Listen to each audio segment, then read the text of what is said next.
Senhor Deus, eu peço a Ti agora, Espírito Santo,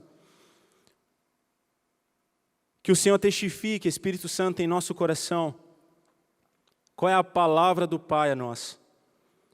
Espírito Santo, eu te peço que o Senhor transforme a nossa vida, revelando a Tua vontade, Senhor, aos nossos corações. Nós, como filhos, ó Deus, queremos ser obedientes, ouvir, obedecer e viver, ó Deus, cada palavra Tua aqui nessa noite, Senhor. Peço que o Senhor cresça e que nós, Senhor, venhamos diminuir diante da Tua grandeza, Senhor. Que o Teu nome seja exaltado para todos sempre. Amém. Amém. Irmãos, eu queria que vocês abrissem comigo em Jeremias, profeta Jeremias, capítulo 1.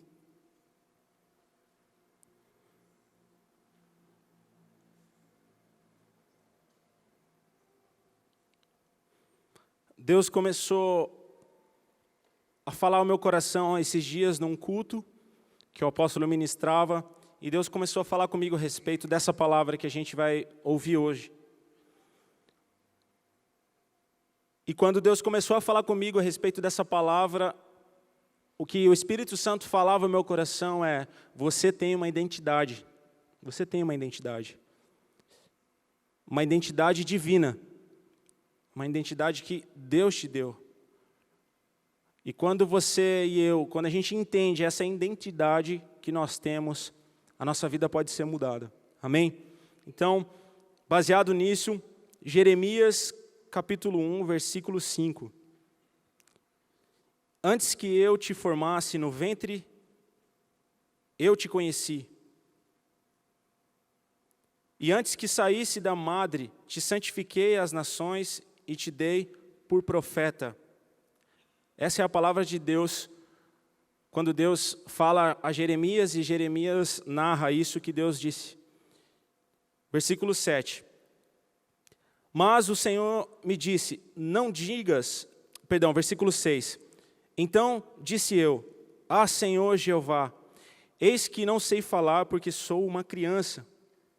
Mas o Senhor me disse, não digas, eu sou uma criança.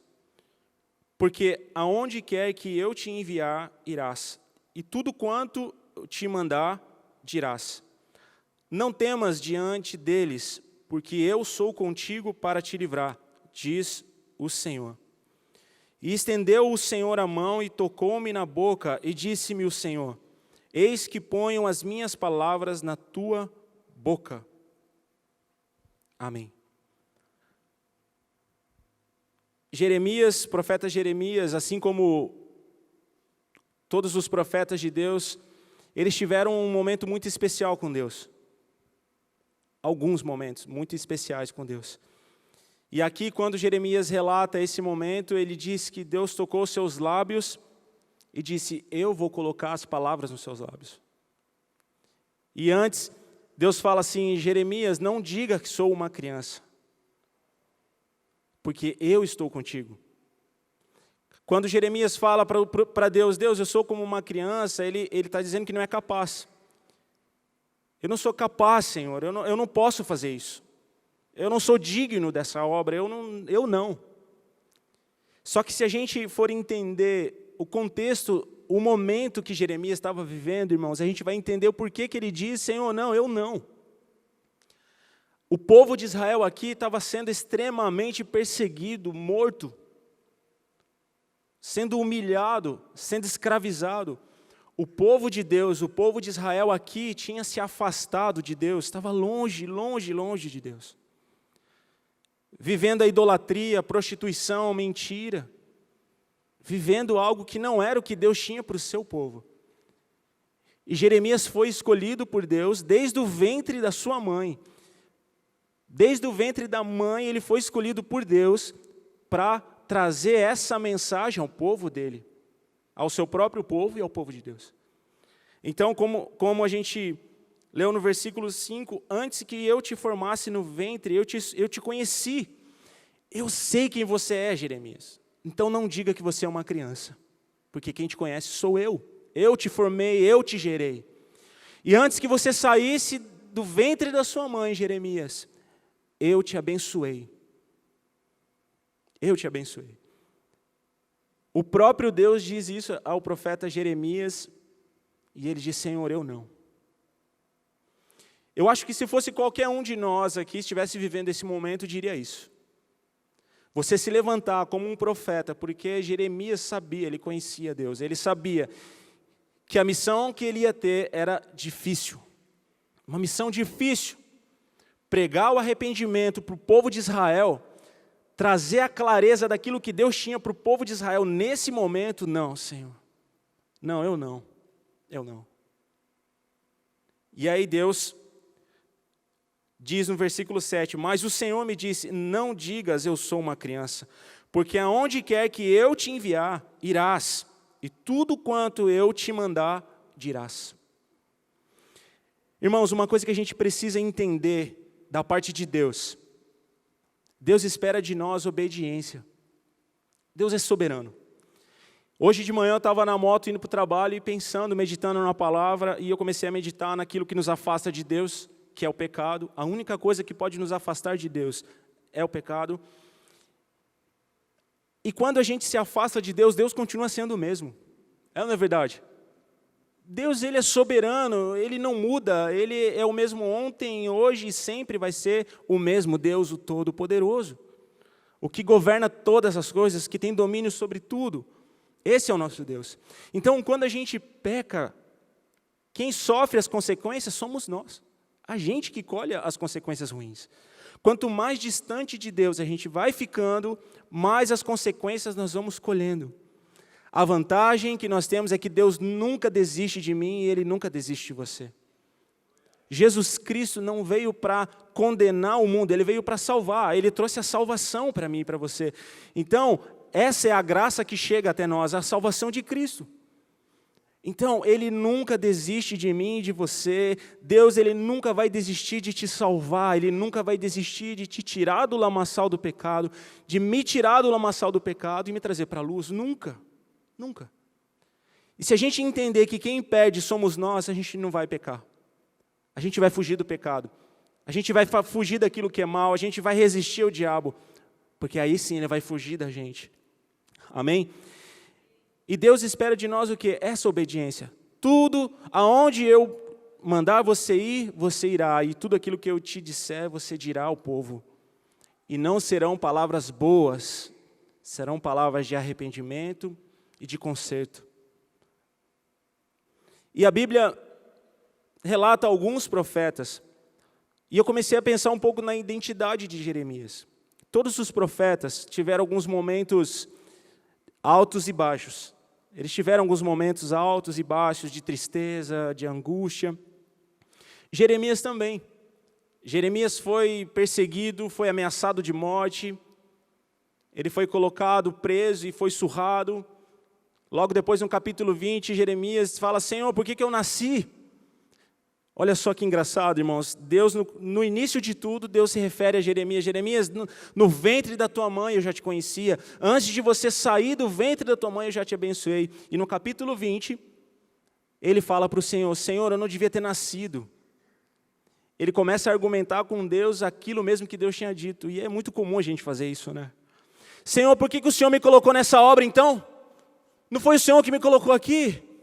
Não foi o Senhor que me entregou? Por que eu estou passando por isso? O Senhor me disse. Quantas vezes a gente não tenta jogar na cara de Deus algo que o próprio Deus nos disse? E foi o que Jeremias fez. Vamos dar uma olhada no capítulo 20?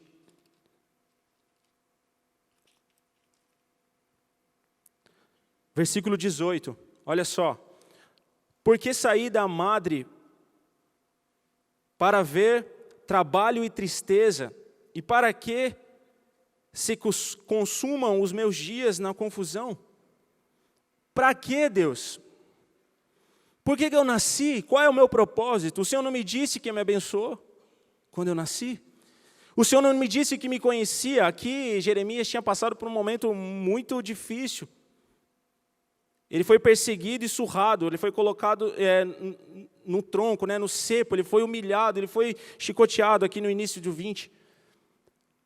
Então ele começa a argumentar com Deus aquilo que Deus tinha dito, e quantas vezes, irmãos, a gente não faz isso também? Ah, Senhor, por que o Senhor colocou eu para cuidar desses jovens? Ah, eu não aguento mais aconselhar esses jovens. Por que, Senhor? Por que esses jovens não se convertem, Senhor? Há 10 anos, há 11 anos que eu peço, Senhor, que essa rede jovem esteja cheia, que essa igreja esteja cheia. Por que essa igreja não está cheia? O Senhor não disse para mim, Senhor, que o Senhor estaria comigo. O Senhor não me disse, Deus, que o Senhor estaria comigo. A gente sempre faz isso. Sempre. Mas isso não alegra o coração de Deus. Porque sabe o que Deus espera de mim e de você, como um homem e como uma mulher de Deus? Que a gente seja obediente, que a gente ouça e obedeça e acredita na palavra que Ele disse. Jeremias foi conhecido como o profeta chorão, né? Ele era sensível. Por algumas vezes aqui no livro de Jeremias ele chora. Ele chora. Aqui no capítulo Jeremias 16.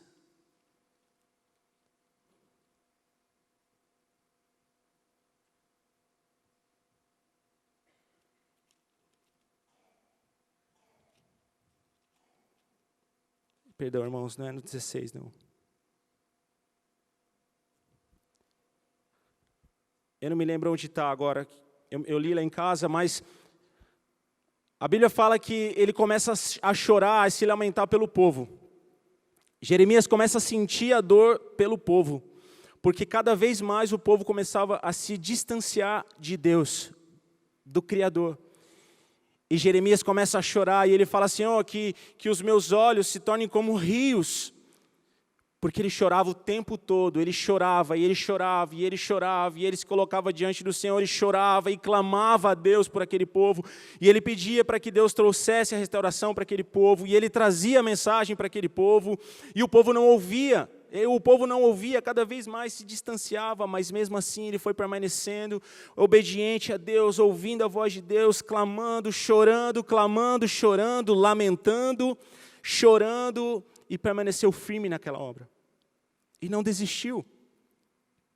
E foi honrado. Um grande profeta de Deus, tanto que está aqui, relatado para mim e para você. Um grande homem de Deus. E a missão dele não foi fácil. Olha só no capítulo 16, no versículo 1. Você deve estar aí, né? Perto, 16, 2. Não tomarás para ti mulher, nem terás filhos e nem filhas neste lugar.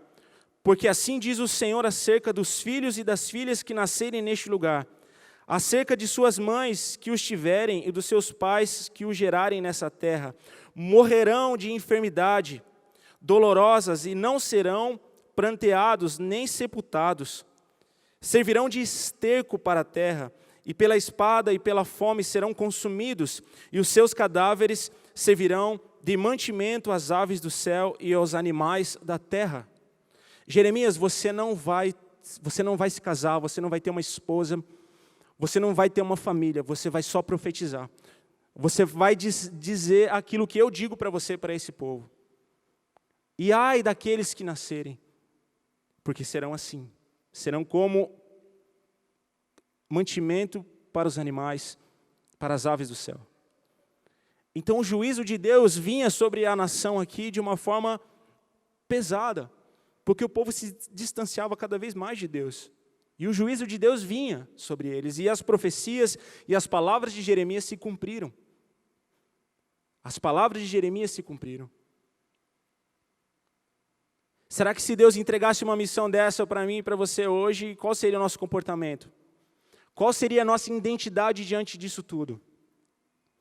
Como eu e você reagiríamos a uma missão entregue por Deus para nós hoje? Como será que a gente reagiria a uma missão dessa?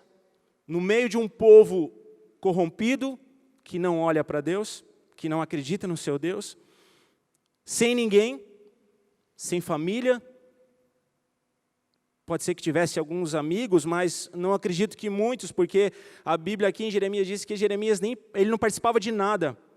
Porque sabe qual era a ordem de Deus? Jeremias, você não vai participar de nada, nem de velório, nem de festa, nem de nada, para mostrar a minha indignação com esse povo. Então Jeremias, ele era um representante, um embaixador de Deus na terra. Ele representava Deus, então a indignação dele era a indignação de Deus ao povo. Imagina eu e você com essa missão hoje, irmãos. Como será que a gente reagiria? Qual seria a nossa identidade? Como a gente se manifestaria como um filho de Deus numa geração perversa, distante e sozinho? E agora eu queria que você abrisse comigo em 1 Reis. 1 Reis, capítulo 17.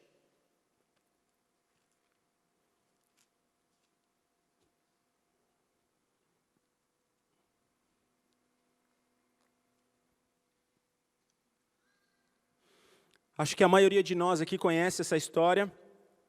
Profeta Elias, totalmente oposto a Jeremias. Outra personalidade, outro tipo de reação, outra história, mas o mesmo Deus. E a gente vai aprender muito agora com isso através do Espírito Santo. 1 Reis 17, 1.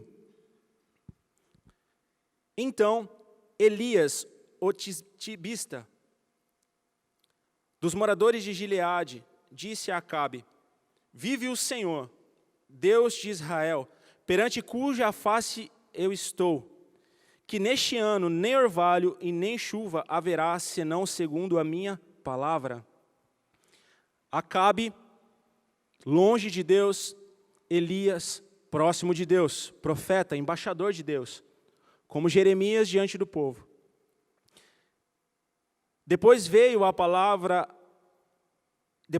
ele a palavra do Senhor, dizendo: vai-te daqui e vira-te para o oriente, e esconde-te junto ao ribeiro de Querite, que está diante do Jordão.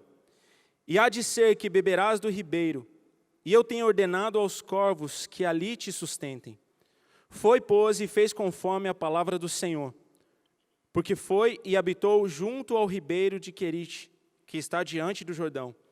E os corvos lhe traziam pão e carne pela manhã, como também pão e carne à noite, e bebia do ribeiro. E sucedeu que, passado dias, o ribeiro se secou, porque não tinha havido chuva sobre a terra. Elias disse a Acabe: Acabe, diante do Deus que eu sirvo, eu digo para você, que não vai haver chuva sobre a terra até que eu diga, para mostrar que o meu Deus é o único Deus, e para trazer o arrependimento diante de todo o povo. E essa notícia se espalhou, rápido. Essa notícia se espalhou por todo o povo, e o povo começou a ouvir que Elias tinha dito que não choveria nos próximos dias, que ninguém sabia quais serão os dias, quantos dias seriam. Ele disse que não choveria até que ele dissesse que a chuva viesse sobre a terra. E assim foi. E Deus disse a Elias: agora você pega as suas coisas, que provavelmente não eram muitas, e vai e fica diante do Jordão, porque lá eu vou fazer algo sobrenatural com você. E os corvos traziam comida para ele de manhã e à noite, e ele bebia água daquela fonte. E a seca, a sequidão, a fome foi tanta naquele lugar, porque além do decreto dado por Deus, que não haveria chuva, com certeza veio sobre aquele lugar uma tristeza, uma angústia, morte, tudo que não é de Deus veio junto com aquilo, para trazer o juízo sobre eles. E Elias começa a viver o sobrenatural.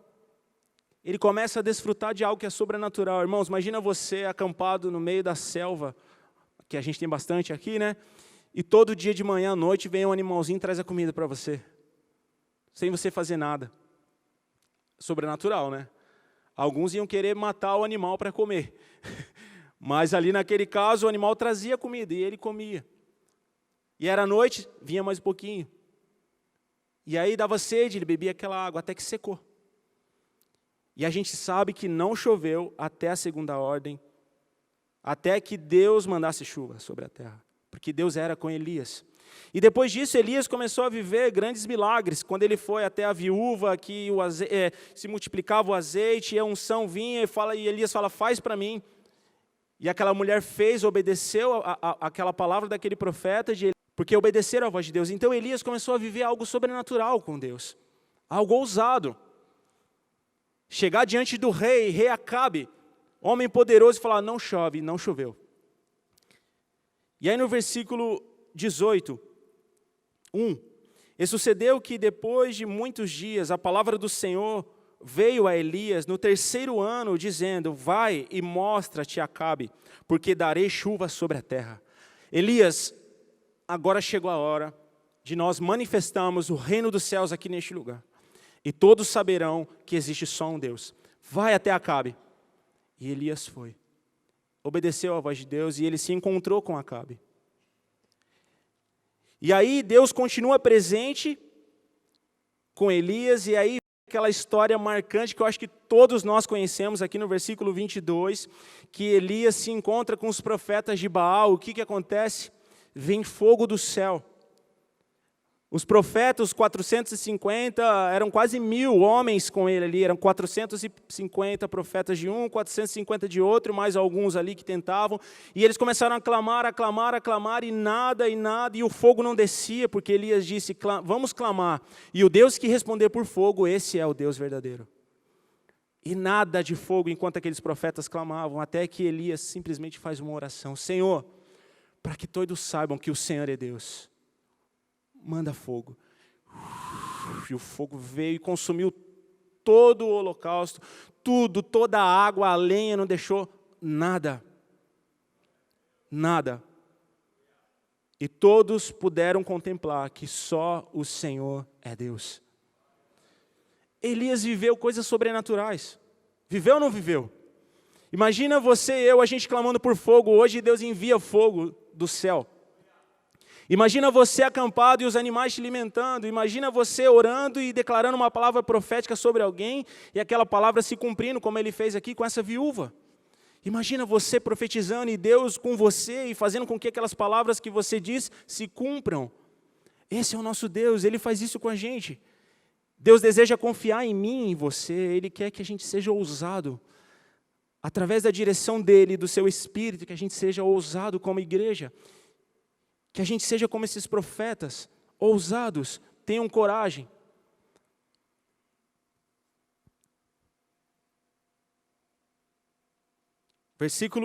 Capítulo 19. Depois de tudo isso, depois de todos os sinais que Deus havia dado a ele, olha só no versículo 1. E Acabe fez saber a Jezabel tudo quanto Elias havia feito. Todos os sinais, o fogo do céu, as mortes. E como totalmente matara todos os profetas à espada. Então, Jezabel mandou um mensageiro a Elias e disse-lhe: assim me faça os deuses, a outro tanto, se de certo amanhã, a esta hora, não puser a tua vida como um deles. Elias, você matou os meus profetas, disse Jezabel. Você pediu fogo, o fogo veio. Você matou meus profetas. E aí Jezabel diz: eu digo isso diante dos meus deuses, que não é o nosso.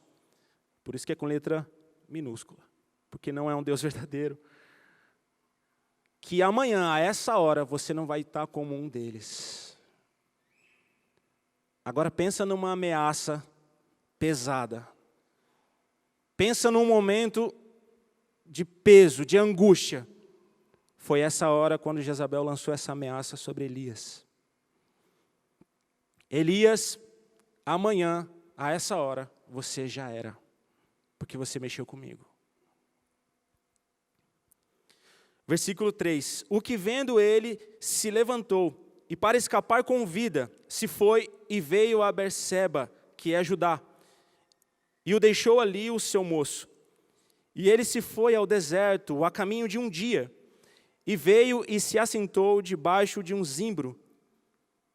E pediu em seu ânimo a morte, e disse: já basta, ó Senhor, toma agora a minha vida, pois não sou melhor do que os meus pais. Parece Jeremias, né? Parece a história de Jeremias que a gente acabou de ver. Senhor, não, Senhor. Eu não mereço passar por isso. Essa mulher quer me matar, eu estou sendo perseguido. Não, Senhor, não. E Elias foge de diante de Jezabel, daquele exército de Acabe, e ele foge a caminho de 3 dias. E no caminho o anjo aparece para ele e fala: Elias, o que você está fazendo aí? Come, bebe, porque a sua caminhada é longa, você precisa continuar. Versículo 8. Levantou-se, pois, comeu e bebeu, e com a força daquela comida caminhou 40 dias e 40 noites até o Horebe, o monte de Deus. Irmãos, para os irmãos que já tiveram lá em Israel, sabe, a gente foi lá no Monte Carmelo, onde o fogo desceu. Eu fiquei tentando olhar se tinha a marca do fogo ainda. Vai que tem lá a marca, né?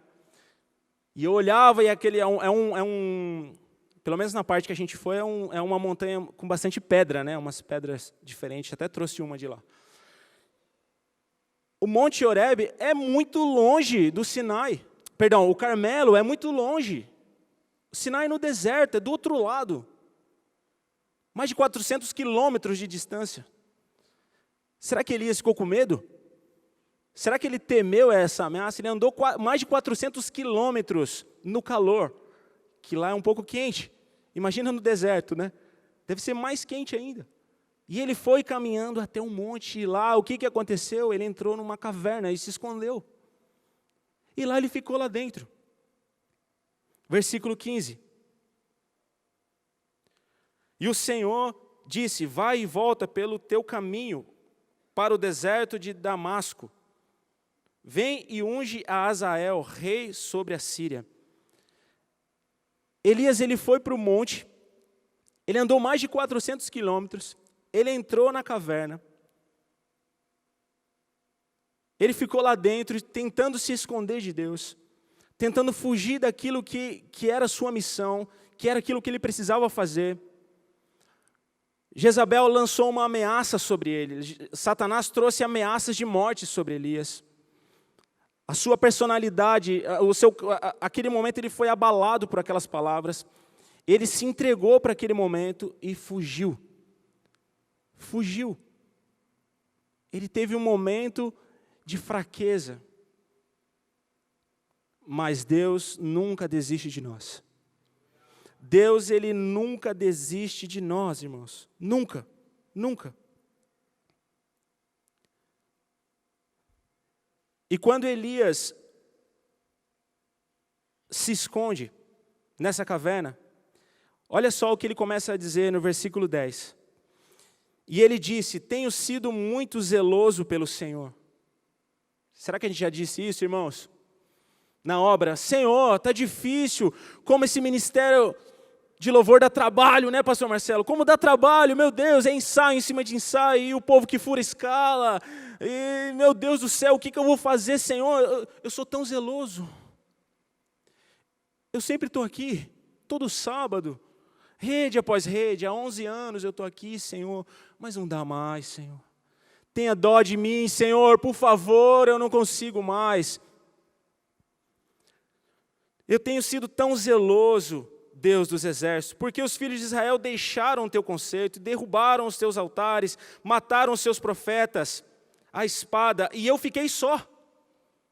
Só existe eu, Senhor. Só tem eu sou o único aqui. Eu estou sozinho nessa guerra, buscam a minha vida para tirar ela de mim. E ele lhe disse: sai para fora e põe neste monte perante a face do Senhor. Deus respondeu o que Elias falou. Deus disse: Elias, é verdade, vem aqui, vem. Ai, tadinho do Elias, né? Está tão triste, é verdade. Ainda bem que Deus não desiste da gente. Deus falou assim: Elias, sai daí, vai para fora.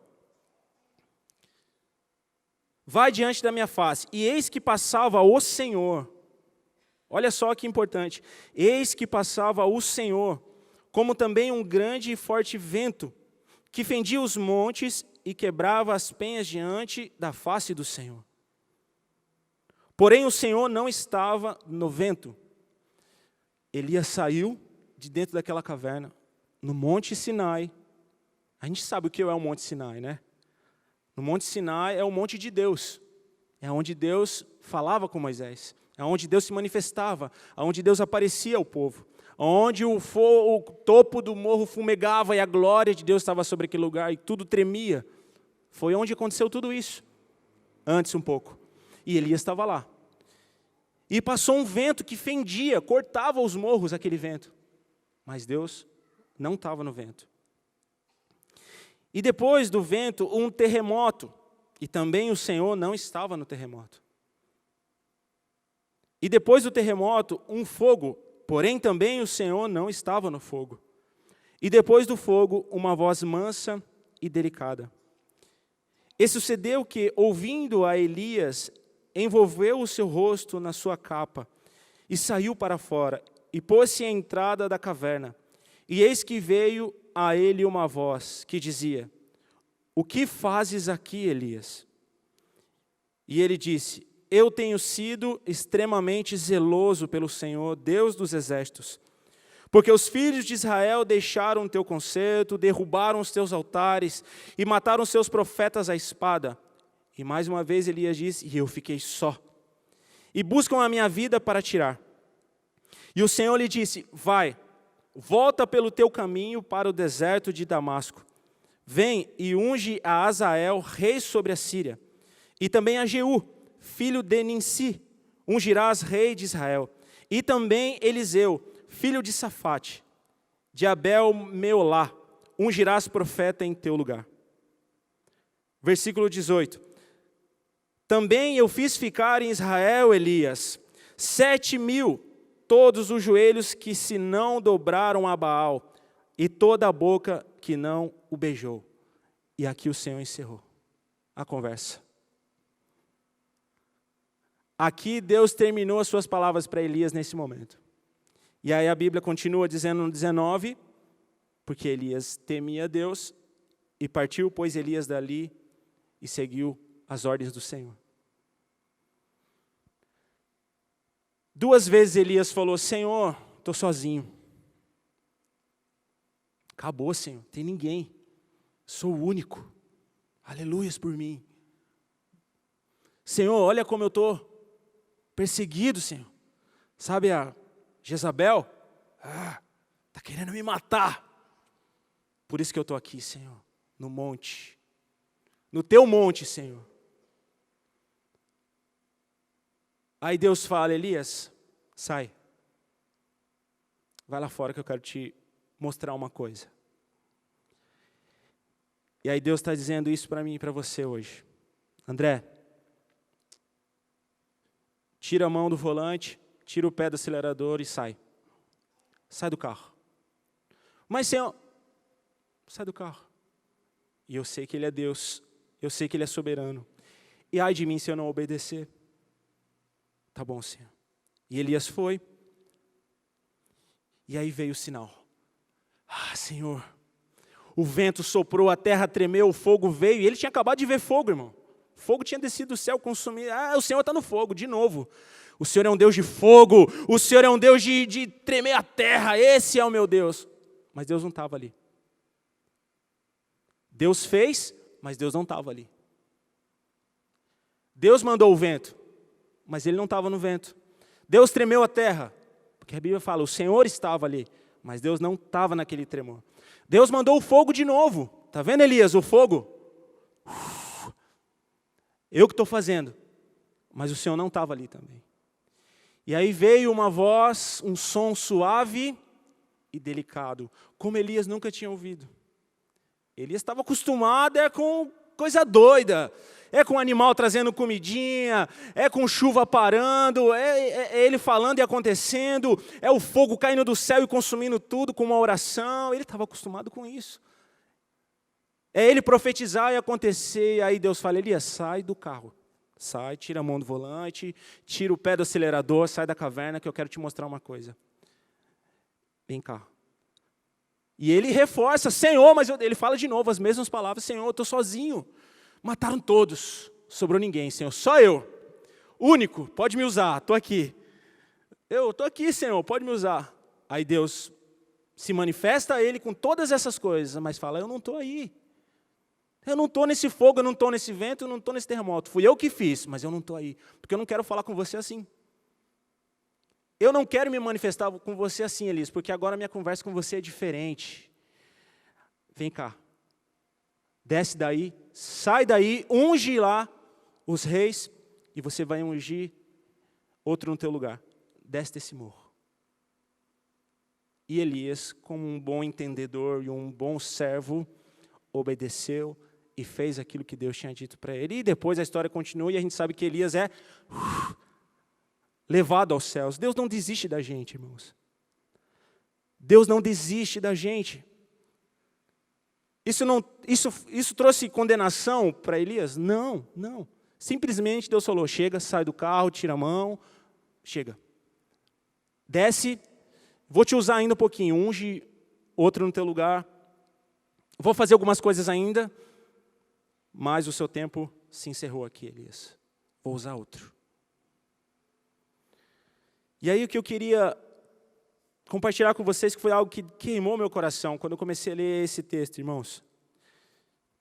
O que significa, o que significava para Elias e para nós também, mais para Elias, mais próximo de Elias do que de nós, o que era o Monte Sinai para ele? Era Deus. A história de que Deus se manifestava ao povo no Monte Sinai e se espalhou por toda a terra. Qual é o Deus que trazia fogo e fumaça e tremor sobre... Deus já estava acostumado a fazer isso ali. Para Deus nada é impossível, ainda mais no Monte Sinai. Ele já fazia isso o tempo todo. Deus se manifestou ao povo no passado com tremor, com fogo, e o povo viu a glória de Deus e todos ficaram atônitos e tremeram a glória de Deus. Deus fez isso. E Ele pode se manifestar no fogo, Ele pode se manifestar no vento, Ele pode fazer o que Ele quiser, porque Ele é Deus, Ele não muda. Quem perde somos nós. Falando de identidade, Deus ele nunca vai desistir de você. Ele nunca vai desistir de mim, Ele não desiste. Deus, como o apóstolo fala, Deus é bonzinho, irmãos. A graça dEle nos alcança, como a gente adorou a Deus aqui. Deus, Tua graça, é sua graça que eu preciso. Tua graça me basta, Senhor. Às vezes, Elias era profeta de Deus, cheio do Espírito Santo, homem temente, homem reconhecido por Deus, como eu e você, filho de Deus. Mas às vezes a gente tenta esconder aquilo que a gente é de Deus. Só que a gente esquece que Deus conhece a gente desde o ventre. Que Deus nos abençoou antes de nós sairmos do ventre da mãe. Ele gerou, Ele te gerou, Ele te fez, Ele me fez, Ele fez todos nós. Ele cuidou de cada detalhe para que eu e você estivéssemos aqui hoje. E aí a gente tenta se esconder de Deus. Só que Deus ele não se importa com isso, porque Deus quer que você seja você de verdade. Deus quer que você seja você de verdade, e Ele vai te usar desse jeito que você é, como Ele usou Jeremias, que era diferente de Elias. Elias ia para cima, ele queria fogo, ele queria terremoto, ele queria ver as coisas acontecendo, ele era assim. Uma palavra e ele dizia, aquilo acontecia. Jeremias, já por um chamado diferente também, já se lamentava, ele chorava, Deus, perdoa, Senhor, Deus, esse povo, mas também teve momentos difíceis, mas não desistiu de Deus, em nenhum momento. Elias mesmo ali, tentando se esconder de Deus naquela caverna, achando que estava certo, porque é o que muitas vezes acontece com a gente. Às vezes a gente está na igreja, a gente está no Sinai, porque o Sinai é Deus, né? O Monte Horebe é o monte de Deus, aqui é a casa de Deus, eu estou no lugar certo, mas está escondido. Está escondido, está esperando o fogo, está esperando o vento, e Deus está falando com você só na brisa. Deus está tentando se manifestar a mim e a você na brisa, e a gente está esperando o fogo, o tremor. Ah, pastor, entendi. Então Deus não se manifesta no fogo nem no tremor. Não, Ele manifesta com fogo porque Ele havia se manifestado há dias atrás ao povo. Ele se manifesta no tremor, Ele se manifesta do jeito que Ele quiser. O que a gente tem que entender é que a gente não pode se esconder de Deus na casa dEle. E muitas vezes a gente fica sentado, sem fazer nada para Deus, achando que está fazendo o que é certo. Afinal de contas, eu estou no Horebe, né? Estou no Sinai. Aqui é o lugar certo. Se eu estou aqui, é o que importa. E aí Deus está te falando, sai. Deus está falando para mim, André, sai. Senhor, mas eu estou num monte No monte do Senhor, aqui é o Horebe, aqui é o Sinai, onde o Senhor desceu e falou com o povo, onde o Senhor deu os mandamentos e as leis a Moisés. Senhor, não, Senhor, eu estou certo. E Deus está falando, sai.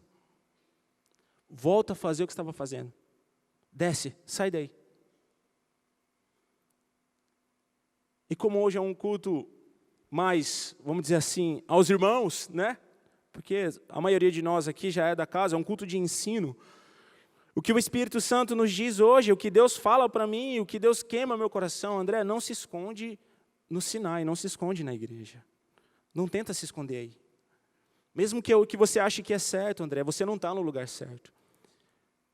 E às vezes, irmãos, a gente é cheio de argumentos. O que a gente mais tem argumento? Ainda bem que Deus não desiste da gente. A gente tem argumento para tudo. Ah, mas eu não fiz por isso. Ah, mas eu não vou por isso. Ah, mas eu não faço por isso, por isso, por isso, por isso e por isso. Mas eu estou no Sinai, eu estou na igreja. Isso é importante. Se fosse tão importante para Elias, Elias não estava bem. Elias estava sendo perseguido, ele estava angustiado, triste, com medo. Estava com medo de ser morto. Se ficar dentro da casa de Deus, no Sinai, fosse a melhor opção para Elias, nesse caso aqui, Deus tinha falado, é verdade, Elias, fica aí dentro, espera aí que eu vou colocar umas pedras aqui até para ninguém te ver aí. Porque é verdade, afinal de contas, Jezabel quer te matar, né, rapaz, fica aí. Às vezes a gente entra na igreja, a gente fica aqui achando que está fazendo o que é certo, mas está fazendo o que é errado. Às vezes a gente está aqui participando do culto, mas cheio de argumentos. Senhor, eu estou sozinho. Como o apóstolo fala, ó vidas, ó céus. O fato de você estarmos aqui, não significa que está tudo certo, irmãos. O que significa estar certo é se você estiver fazendo aquilo que Deus manda você fazer hoje. Pastor, estão me ameaçando de morte lá fora. Né? Pastor César, ó, tem um lá que está querendo ficar na casa hoje. Como a gente diz, né, no meio dos jovens, está embaçado hoje. Se eu vou ficar na igreja. Não, preciso, Senhor. É um momento, entenda, não é ruim você ter um momento com Deus. É extremamente importante. Tem que ter, todo dia, em casa, no dia, tem que ter. Mas não significa que você está fazendo o que é certo. Porque se a gente começa, irmãos, a ter uma vida dessa forma, o Espírito Santo de Deus nos diz hoje, diz para você e diz para mim, a gente está errado. Isso se chama religiosidade. Isso se chama povo fariseu. E a gente não pode ser assim. A gente não pode ser assim. E graças a Deus e a Jesus Cristo e ao Espírito Santo de Deus, que não desiste de mim, não desiste de você, e nos trouxe aqui hoje, para mostrar para mim e para você, que a gente precisa fazer aquilo que Deus quer que a gente faça. Não acha que você é o único. Não, a minha vida é a mais difícil. Não, ninguém conhece minha história, minha casa, não, ninguém sabe o que eu passo em casa. Ninguém sabe dos meus conflitos, ninguém sabe de... Não. Pode pastor falar, pode líder, pode qualquer irmão falar, mas ninguém tem as lutas que eu tenho. Eu sou o único. Aí Deus fala, Elias, versículo 18, também eu fiz ficar em Israel 7.000. Por que você está se achando o último pacote da bolacha, Elias? Você não é. Tem 7.000. Todos os joelhos que se não dobraram a Baal e toda a boca que não o beijou. Elias, sai daí, desce. Desce que ainda tem uma missão para você cumprir. Irmãos, juntos a gente é mais forte. Pelo sangue de Jesus nós somos mais fortes. Mas ninguém é pior do que ninguém. Deus não dá um fardo maior do que você possa suportar. Deus não me dá lutas maiores do que eu possa suportar. Você entende? Deus, Ele é tão bom, tão justo, que Ele não permite que você e eu sejamos tentados em algo que a gente não suporte. Você consegue entender a dimensão disso? Deus não permite que você... Se a tentação for maior, se Deus olhar aquela aprovação, aquela tentação e falar, não, essa meu filho não aguenta, então não, essa não. Essa não é para ele. Essa é para quem está do lado dele. Olha para a pessoa que está do seu lado aí. Essa é para ele. Ele aguenta, fala assim, ó, você aguenta. Deus não permite que a gente seja tentado em algo que a gente não suporte. E, além disso, o que Ele faz? Ele nos dá escapes ainda. Aí é covardia, né? Como diz o apóstolo, aí é covardia. Você e o Espírito Santo, eu e o Espírito Santo é covardia em qualquer lugar. Então a gente pode vencer. A gente não é, eu não sou o último pacote da bolacha. Se eu um dia falar, Deus, o que está acontecendo com a juventude dessa cidade, Senhor? Por que os jovens não se convertem? Por que entra 2, sai 10? O que está acontecendo, Senhor? Eu estou sozinho, não aguento mais. Não, Senhor, agora é papo sério, Senhor. Eu não aguento mais. André, não aguenta? Então faz o seguinte. Ainda vou te usar para ungir outro, tá? Ungir outro que você vai receber todas as suas bênçãos, mas o privilégio, a honra de me servir, de fazer a minha obra e que eu dei só aos homens, acabou para você. Chega, vem para cá. Vem aqui do meu lado. Porque, irmãos, quando a gente entender que quanto mais perto de Deus a gente está, a honra é para nós, a gente vai querer estar mais perto dele. Quando eu e você entendemos que se eu for lá no Ipiranguinha participar da feira de profissões, se eu for para Pico, se eu for para qualquer missão que Deus me der, se eu ajudar os irmãos aqui no ministério, se eu participar das atividades da igreja, se eu ajudar os ministérios da igreja, a honra é minha. O privilégio é meu. Isso é Deus permitindo que eu participe do seu corpo e sendo edificado. Sabe o que Deus vai fazer comigo e com você? Ele vai mandar fogo do céu, Ele vai te sustentar de manhã e de tarde, você vai beber água direto da fonte. Enquanto ninguém tem água, sabe quem vai ter? Você. Enquanto o mundo está sendo perseguido, sem paz, sabe quem vai ter paz? Lá na sua casa, do portão para dentro tem paz. É isso que Deus faz. Quando a gente se dispõe a servir a Ele, quando a gente se coloca de uma forma íntegra, com a nossa identidade, manifesta a Ele de verdade, Ele faz o quê? Ele traz bênção. Se você disser, Senhor, sem chuva, Ele vai falar, tá bom, filho, para a glória do meu nome, sem chuva. Filho, agora está na hora de mandar chuva. Tá, pai, vamos lá, chuva agora. Irmãos, a gente estava lá, estava eu e o Marcos. A gente nunca sabe o que é verdade e o que é mentira na internet, né? Tá difícil. Fala a verdade, tá difícil saber, né? E aí estava rolando aquele papo que está pegando fogo na Amazônia. O fogo está destruindo, não tem mais árvore, os animais estão todos mortos e etc, etc. A gente sabe que todo ano, nessa época, tem as queimadas mesmo. Mas, eu não sei, na verdade, como está de verdade, porque é tanta mentira que, sei lá. Resumindo, enfim, eu tenho orado, a gente tem orado por essa nação, a gente tem clamado a Deus para que Deus abençoe o nosso presidente, para que ele continue fazendo esse trabalho, para que ele se permaneça firme nos princípios de Deus. Eu falei, Deus, só tem um jeito. O Marcão estava comigo no carro, no quarto, lá no hotel, em Picos. Eu falei, Marcão, só tem um jeito. Eu não sei onde está pegando fogo de verdade. Eu não sei se tem fogo, se não tem. Eu não sei o que é verdade. Só sei de uma coisa, se está pegando fogo, vai ter que apagar. E se os homens não conseguem chegar, Deus consegue. Então só tem um jeito, chuva. Vamos pedir por chuva. É verdade, né, pastor? Vamos pedir por chuva, Marcão. Vamos orar. E onde estiver chovendo, onde estiver pegando fogo, vai ter que chover.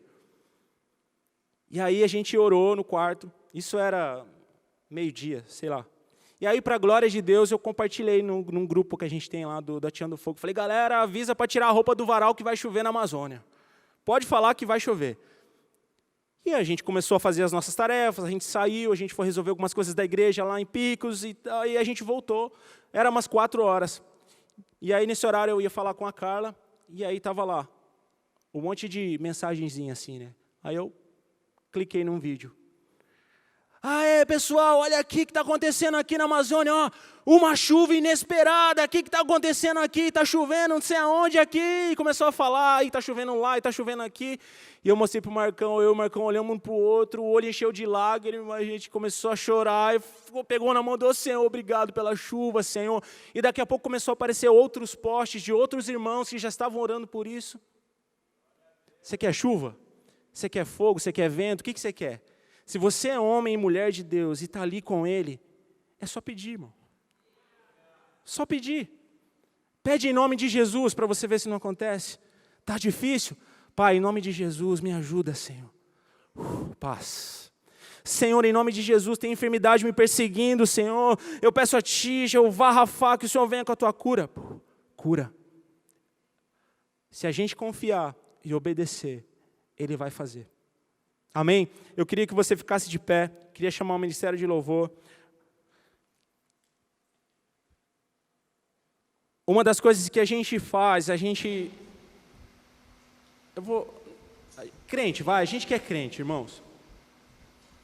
A gente tem uma mania, às vezes, muito ruim de criar amuletos. Em que sentido? Ah, Senhor, vou dar exemplos de situações que a gente falou aqui agora. Mas você, através do Espírito Santo, peça a Deus que leve você a pensar naquilo que Ele está te dizendo hoje. Ah, Senhor, se é para mim ir para Picos, que chova 2 dias seguidos, faça sol até meio-dia e neve à tarde aqui em Ubatuba, Senhor. Ah, Senhor, se o Senhor fizer isso, eu vou entender. Eu vou. Eu entendo o que é do Senhor. Dura coisa pediste. Neve? Chuva tudo bem aqui, né? Ah, Senhor, eu quero entrar no Ministério de Louvor. Hein, pastor Marcelo? Tem um monte de gente aqui querendo entrar no Ministério de Louvor. Se o pastor Marcelo cantar aquela música hoje, até me arrepiei, eu vou entrar. Não, hoje eu entro. Se o pastor Marcelo cantar aquela música, a culpa é sua. Se você não cantar, por isso que não tem gente no louvor. Porque o pastor Marcelo, a pastora Kelly não canta a música que a gente quer ouvir. A gente vai criando amuletos da sorte. A gente vai colocando Deus e Deus fala, não. Você quer vento? Não, eu faço vento. Claro. Eu sou o Senhor, o Todo-Poderoso, Ele diz. Mas eu não estou aí. Ah, você quer terremoto? Tá vendo? Ah, Senhor, obrigado. Eu não estou aí. Eu que fiz, mas eu não estou aí. Aí aquilo que você menos espera, aquilo que você nunca pediu. Será que Elias estava acostumado a ouvir Deus num sussurro? Pela personalidade dele? Num ventinho? Numa brisa? Como diz a Bíblia? Não. Sabe por que Deus trouxe a gente aqui hoje, irmãos? Deus quer falar comigo e com você de uma forma diferente que você nunca ouviu. E se você estiver disposto a ouvir, Deus é bom.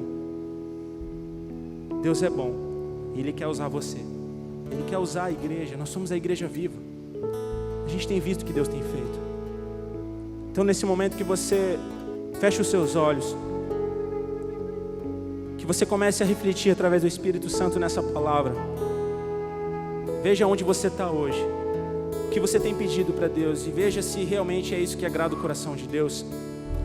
E se você não sabe nem onde está, pastor, eu não sei nem onde eu estou, aí está ficando bom. Porque aí significa que você está entrando na palma, no meio da mão de Deus. Na palma de Deus. Deixa Ele te conduzir agora. Quero amar as pessoas de verdade, cumprir teu chamado para mim.